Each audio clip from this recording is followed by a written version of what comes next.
आप सभी लोगों का स्वागत है फिर से एक बड़ी क्रिक जोन में। आशा करते हो सभी लोग सही सलामत होंगे। तो चलिए शुरू करते हैं आज का वीडियो। जो यहाँ पे चौथा टेस्ट मैच और बॉक्सिंग डे टेस्ट मैच था और 3-0 से तो सीरीज अपने नाम कर चुके थे। एशेस मुहर लगा दिए थे ऑस्ट्रेलिया ने, लेकिन ये मैच कह रहे कि यहाँ पे था ये आखिरी दो टेस्ट मैचेस में क्या इंग्लैंड कुछ वापसी कर पाती है नहीं, तो उसके हवाले से था। लेकिन ऑस्ट्रेलिया आज हालांकि पहले बल्लेबाजी करते हुए दिखे बॉक्सिंग डे टेस्ट मैच में, और जो पहला इनिंग्स दिखा घातक अंदाज में गेंदबाजी करते हुए नजर आए इंग्लैंड के गेंदबाज। कुछ बदलाव देखने को मिले दोनों ही खेमों में, खासतौर पे जॉय रिचर्डसन आया क्योंकि नथन लायन हैमस्ट्रिंग इंजरी के कारण बाहर हो चुके थे। पैट कमिंस ने पिछले टेस्ट मैच जीतने के बाद बोला था शायद ये टेस्ट मैच खेलेंगे नहीं, तो उनके जगह पे स्टीवन स्मिथ आए थे। अच्छी खासी अब तबीयत अच्छा है, तो इसके आते ही कप्तान के तौर पे आए हैं क्योंकि पैट कमिंस इस मैच में थे नहीं। और वहां पे जॉय रिचर्डसन यानी कि लगभग 4 साल के बाद टेस्ट मैच में वापसी हुआ माइकल नेसर पहली बार रेड बॉल टेस्ट खेलते हुए नजर है। उससे पहले टेस्ट डेब्यू से वो लगातार पिंक बॉल टेस्ट मैच खेलते रहे, तो कहीं ना कहीं red ball test match boxing day test match हो तो कहीं ना कहीं ये मेमोरेबल डे था। और दूसरी तरफ से जोफ्रा आर्चर नहीं थे तो गस एटकिंसन की वापसी हुई, जैकब बैथल को लाया ओली पोप की जगह पे, जो एक अच्छा खासा मैं कहूँगा बदलाव था। टॉस जीता इंग्लैंड गेंदबाजी करने का फैसला बल्लेबाजी करने के लिए आमंत्रित किया ऑस्ट्रेलिया को, और ऑस्ट्रेलिया ने पहला जो 20-25-26 रन बनाए थे, 72 रन बनाए थे। वहां पे शुरुआत ब्रायडन कर्स और कहीं ना कहीं गस एटकिंसन से शुरुआत किया था, लेकिन जब जॉश टंग और वहां पे आपके बखूबी अंदाज में गेंदबाजी करते हुए नजर आए, वहां पे पूरी तरीके से दबोच के रखा। हालांकि पहला 26-27 रन में पहला विकेट गिरा था ट्रेविस हेड, वो भी प्लेड ऑन हो गए थे, गस एटकिंसन ने चलता कर दिया था। उसके बाद जो चेंज हुआ और उसके बाद कहीं ना कहीं वहां पे जॉश टंग आते हैं, और टंग आते ही पहले ही ओवर में चलता करते हैं जैक वेदरल को। वहां पे हल्का सा एज और वहां पे कैच, और क्या खूबसूरत कैच वहां पे जेमी स्मिथ द्वारा, और जो सलामी दोनों बल्लेबाजों का चलता करते हैं। और उसके बाद कहीं ना कहीं थोड़ा बहुत विकेट्स चटकाने में सक्षम रहते हैं। वहां पे पार्टनरशिप्स भी उतने खास लगता नहीं है, चाहे आप लेबुशेन की बात करें एज, वहां पे आपके स्लिप में कैच, वहां पे स्टीवन स्मिथ भी कोशिश कर रहे थे, थोड़ा बहुत पार्टनरशिप बनाने की कोशिश कर रहे थे कप्तान, लेकिन कुछ खास नहीं। और लंच से पहले वहां पे 2 विकेट चटकाने में सक्षम रहे लेबुशेन और स्मिथ और लेबुशेन अगर वहां पे बीच में डटे रहते तो शायद रन बटोरने में कहीं ना कहीं थोड़ा बहुत आसानी होता। और कहीं ना कहीं वहां पे लगभग 25-26 ओवर के करीब थे पहला लंच के बाद, 72 पे 4 विकेट थे।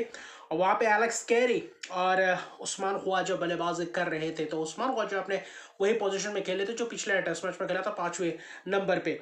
तो वहां पे लेबुशेन और स्मिथ का विकेट, स्मिथ को क्या खूबसूरत अंदाज में अंदर आते हुए गेंद हल्का सा ऊपर डालते हुए गेंद, और वहां पे जॉश टांग कहीं ना कहीं आज थोड़ा बहुत स्विंग करते हुए दिखाई दिया। और वहां पे इस पिच में मेलबोर्न में बेहतर बाउंस दिखा, लेकिन आज कुछ स्विंग भी देखने को मिला। और वहां पे स्टीवन स्मिथ जैसे खिलाड़ी बोचक्का होते हुए नजर आए, बोल्ड होते हुए नजर आए। वहां पे शुरुआती शट में 4 विकेट चटक लिए थे, तो वहां पे था कि रन्स पार्टनरशिप्स लगा पाएंगे। उस्मान ख्वाजा ने कोशिश की थी, वही जो कहीं ना कहीं वहां पे आपके लंच के बाद आते हैं, और लंच के बाद आते ही कहीं ना कहीं वहां पे भी कुछ विकेट चटकाना शुरुआत करते हैं, और वहां से थोड़ा बहुत मोमेंटम शिफ्ट होना शुरुआत होता है इंग्लैंड के पक्ष में। हालांकि देखें तो 89 रन के करीब थे और वो 29 ओवर था। उस्मान ख्वाजा बल्लेबाजी कर रहे थे, और राउंड द विकेट आते हुए गस एटकिंसन हल्का सा एज, और वहां पे वही लेंथ में फंसते हुए दिखाई दे ऑफ स्टंप के करीब, और वहां पे सामने खेलने गए, डिफेंस करने गए, और वहां पे हल्का सा एज और वहां पे कैच लगते हुए नजर आए।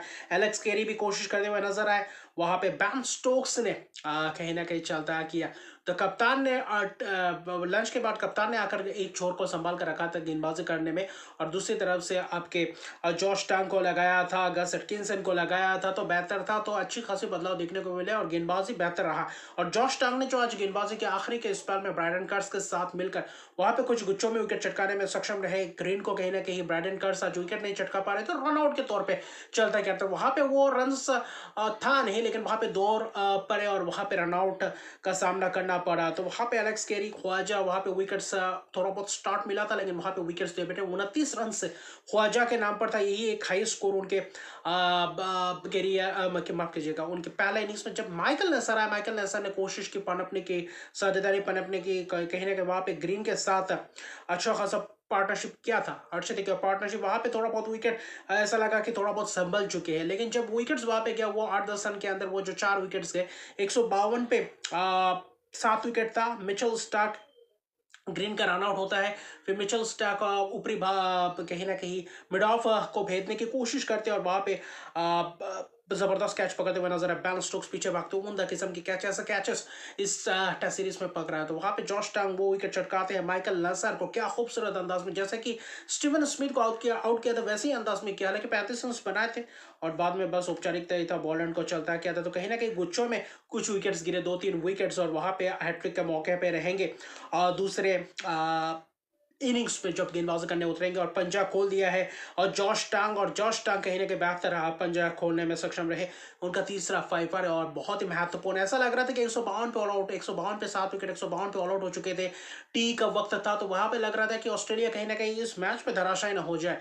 वहां पे 2 विकेट गस एटकिंसन, एक ब्राइटन कर्सर, एक विकेट स्टोक्स चटकाने में सक्षम रहे। लेकिन जॉश टांग की गेंदबाजी शुरुआत से लेकर आखिर तक इस इनिंग्स में जो गेंदबाजी के बेहतर गेंदबाजी करते हुए नजर है। ऑस्ट्रेलिया कहीं ना कहीं वहां पे वो लय ढूंढते ही रह गए। 152 रन बनाए थे, लेकिन इंग्लैंड अभी कुछ खास बल्लेबाजी नहीं कर पाए। एक ही सेशन बल्लेबाजी करना था और उसी सेशन में ही धराशायी करते हुए नजर ऑस्ट्रेलिया के गेंदबाज। और वहां पे किसने, माइकल नसर और स्टार्क ने वो जो शुरुआत किया था, वो जलवा जो दिखाया था दोनों गेंदबाजों ने, जो पहले स्पेल में किया था वहां पे पूरी तरीके से बैकफुट में धकेल के रखा था। जो बैन डकल से शुरुआत किया था, टॉप एज वहां पे मिडॉन आगे खड़ा था और वहां पे कैच दे बैठे बैंडाकेट, स्टार्क ने चलता किया था पहला विकेट। और फिर उसके बाद विकेट चटकाना शुरू हुआ जैक क्रॉली अगले ही ओवर में।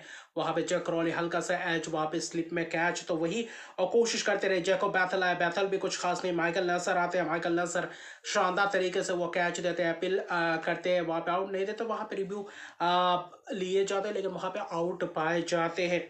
जो रूट शून्य पे चलते बनते हैं वही हल्का सा एज, बॉडी के करीब खेलने की कोशिश, हल्का सा एज और सामने गिर कर पकड़ा कैच। तो लगभग वो तो 3-4 विकेट गिरे थे शुरुआती स्पेल्स में, 16 रन पे 4 विकेट गिर गए थे। तो वहां से ऐसा लग रहा था कि जो ऑस्ट्रेलिया 152 तक पहुंचे थे, यहाँ पे भी पहुंचने के लिए बहुत ही मुशक्कत करना पड़ेगा। हालांकि हैरी ब्रूक ने कोशिश की थी, अच्छी खासी कुछ चौके छक्के लगाए थे। हैरी ब्रूक अच्छी खासी स्ट्राइक रेट से बल्लेबाजी कर रहे थे, जहां पे स्कॉट बॉलैंड ने भी गेंदबाजी की, जाय रिचर्डसन ने भी एक स्पेल बीच में किया था। लेकिन कहीं ना कहीं वहां पे सक्षम रहे थे, एक पार्टनरशिप पनपते हुए दिख रहे थे, एक अर्शदीप की पार्टनरशिप आपने लगाया था जेम्स स्मिथ के साथ मिलकर। लेकिन जब हैरी ब्रूक का विकेट गिरता है और हैरी ब्रूक का विकेट गिरना यानी कि स्कॉट बॉलैंड चलता करते हैं, वहां पे अंदर आने वाले गेंद, वहां पे एलबीडब्ल्यू का शिकार 41 रन बनाते हैं। दोनों इनिंग्स में सबसे ज्यादा रन अगर किसी ने बना है दोनों इनिंग्स को मिलाकर, वो है हैरी ब्रूक। और हैरी ब्रूक का विकेट जाता है, फिर वही कॉलअप्स आता है। स्टोक्स को कीपर को आगे रख के कट खेलने की कोशिश, सेकंड स्लिप के हाथों कैच दे बैठते हैं। वहां पे माइकल नसर पूरी तरीके से दबोच करके थे, जो पिंक बॉल टेस्ट मैच में कारनामे कर रहे थे। तो इस रेड बॉल टेस्ट मैच में उनका पहला टेस्ट क्रिया का पहला टेस्ट मैच है रेड बॉल टेस्ट मैच में। तो वहां पे माइकल नसर बिल्कुल उसी अंदाज में नजर आया जिस तरीके से पिंक बॉल टेस्ट मैच में करते हुए नजर आते। तो माइकल नसर बल्लेबाजी में भी योगदान दिया, गेंदबाजी में भी अच्छी खासी शुरुआती शाम में विकेट चटकाया मिचेल स्टार्क के साथ मिलकर। और वहां पे पूरी तरीके से कोशिश करते हुए जेम्स स्मिथ वहां पे बोल्ड होते हुए नजर आया, विल जैक स्लिप में कैच, तो कुछ ऐसा ही कैचेस पकड़ते हुए नजर आए। और कहीं ना कहीं वहां पे जबरदस्त कहीं ना कहीं किस्म की गेंदबाजी भी दिखा, बल्लेबाजी भी उतना खास दिखा नहीं। गस एटकिंसन आखिर में कोशिश कर रहे थे, जो बैन स्टोक्स का विकेट गिरता है तो कहीं ना कहीं वहां पे ब्रैंडन कर्स थे, गस एटकिंसन 10-15-20 रन से थोड़ा बहुत जोड़े थे आखिरी विकेट के लिए, लेकिन वो भी कुछ खास लंबा पारी नहीं खेल पाए। 110 रन पे सिमट चुके, 30 ओवर्स के ही करीब बल्लेबाजी कर पाया। और पहले ही दिन 20 विकेट से जाना, ये भी एक बहुत ही बड़ा पहल देखने को मिलता है। और एशेस में पॉट के पहला टेस्ट मैच में पहला इनिंग्स में 19 विकेट गिरते हैं, तो इस टेस्ट मैच में, चौथा टेस्ट मैच में, बॉक्सिंग डे टेस्ट मैच में 20 विकेट गिरते हैं। उससे पहले 2000 में एशेस की अगर बात करें, ऑस्ट्रेलिया की सबसे कम स्कोर है एशेस में 2000 के बाद ऑस्ट्रेलिया के उनके सरजमीन पे खेलने के बदौलत वहां पे। फिर एमसीजी में 25 विकेट्स तो गए हैं, लेकिन ये भी 2025-26 के सेशन में ये 20 विकेट्स गए। उससे पहले 20-25 विकेट्स गए थे, लेकिन ये बहुत करीबन 100 साल के करीब हो गए हैं, करीब 20-25-30 साल के पहले। 2000 के बाद ऐसा कोई घटना हुआ नहीं है जहां पे 20 विकेट्स गिरे हो एमसीजी के मैदान में। तो ये आज देखने को मिला। और इंग्लैंड कुछ खास जहाँ पे वापसी करने को मिल रहा था, वहां पे बल्लेबाज ऐसा नहीं कि पिच में बहुत ही अनप्लेएबल डिलीवरीज देखने को मिला। गेंदबाज अच्छा खासा गेंदबाजी करते रहे और आज शॉट्स होता नहीं, क्योंकि स्लिप, लेग स्लिप, वहां पे कीपर के हाथों दस्तानों में कैचेस जाते हुए नजर है। तो यानी कि अब कहीं ना कहीं थोड़ा बहुत अप्रोच अच्छा खासा करना चाहिए था और गेंदबाजी बेहतर रहा, अच्छी खासी लाइन को हिट किया, वहां पे सफलता मिला। और कहीं ना कहीं थोड़ा बहुत हड़बड़ाहट में भी दिखे बल्लेबाज। और आखिरी wicket Gus Atkinson Cameron Green bowled करते हुए नजर आए। 28 रन बनाए गस एटकिंसन ने, 110 रन पे ऑल आउट हो गए थे। 4 विकेट माइकल नसा, 3 विकेट स्कॉट बॉलैंड और मिचेल स्टार्क शुरुआती जो स्पेल किया था वहां पे 2 विकेट चटका दिए थे। तो शुरुआत स्टार्क ने किया था, माइकल नसा ने शुरुआत में भी और आखिर में अच्छी खासी गेंदबाजी किया, यानी कि दबाव बनाए रखा और इंग्लैंड फिर से एक और बार बैकफुट में दिखते नजर आए। 42 रन की लीड ले चुके थे। आज दूसरे इनिंग्स के लिए बल्लेबाजी करने उतरे थे, सिर्फ एक ही ओवर किए थे, वो भी क्या नाइट वॉचमैन के तौर पे ओपनर को भेजा। किसको? ट्रेविस हेड के साथ। स्कॉट बॉलैंड स्ट्राइक पे आए थे, पहले ही गेंद थोड़ा बहुत शॉट लेकर खड़ा रखा था, उछाल था तो वहां पे कुछ एज था एक आध, लेकिन आखिरी गेंद में चौका लगाते। तो स्कॉट बॉलैंड अभी फिलहाल मौजूद है क्रीज पे, लेकिन आज 20 विकेट्स चल जाते हैं और एक ओवर में 4 रन बनाते ऑस्ट्रेलिया। दूसरे इनिंग्स की शुरुआत हो चुकी होती है। 44 रन की लीड ले चुके हैं होते हैं। 152 बनाने के बाद 110 पे निपटा देना, यह भी एक काबिल तारीफ है गेंदबाजों के द्वारा। और बल्लेबाजी आज कुछ खास दिख रहे हैं, दोनों ही टीमों के गेंदबाजों से जबरदस्त गेंदबाजी देखने को मिला। और ऑस्ट्रेलिया स्कॉट बॉलैंड ओपन करते हुए पहली बार ओपन करते हुए नजर आए और उनके एमसीजी में रिकॉर्ड 4 टेस्ट मैचेस में 72 रिकॉर्ड से 72 विकेट चटकाने में सक्षम रहे।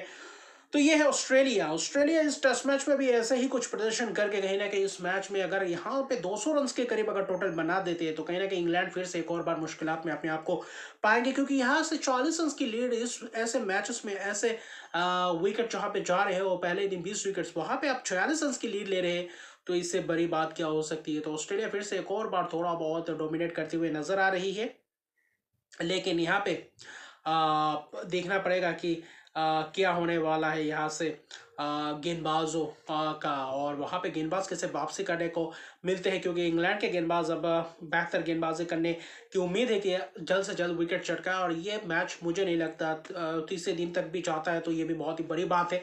लेकिन ऑस्ट्रेलिया देखते हैं कैसे प्रदर्शन करते हैं, स्कॉट बॉलैंड कितना लंबा पारी को लेकर जाते हो, ट्रेविस हेड, जेक वेदरडेल, स्मिथ, लेबुशन कैसे बल्लेबाजी किस अप्रोच के साथ उतरते हैं और गेंदबाज किस तरीके से उतरते हैं। जो पहले इनिंग्स में जैसे विकेट चटकाया हो तो उसी फिराक में उतरेंगे या फिर कुछ कल पिच थोड़ा बहुत बेहतर देखने को मिलेगा। पहला दिन जबरदस्त मुकाबला घटता हुआ दिखाई दिया। बॉक्सिंग डे टेस्ट पहले ही मैच में 20 विकेट गिरते हैं, पहले ही इनिंग्स में पहले ही दिन दोनों इनिंग्स खत्म होते, दूसरा इनिंग्स की शुरुआत हो जाता है।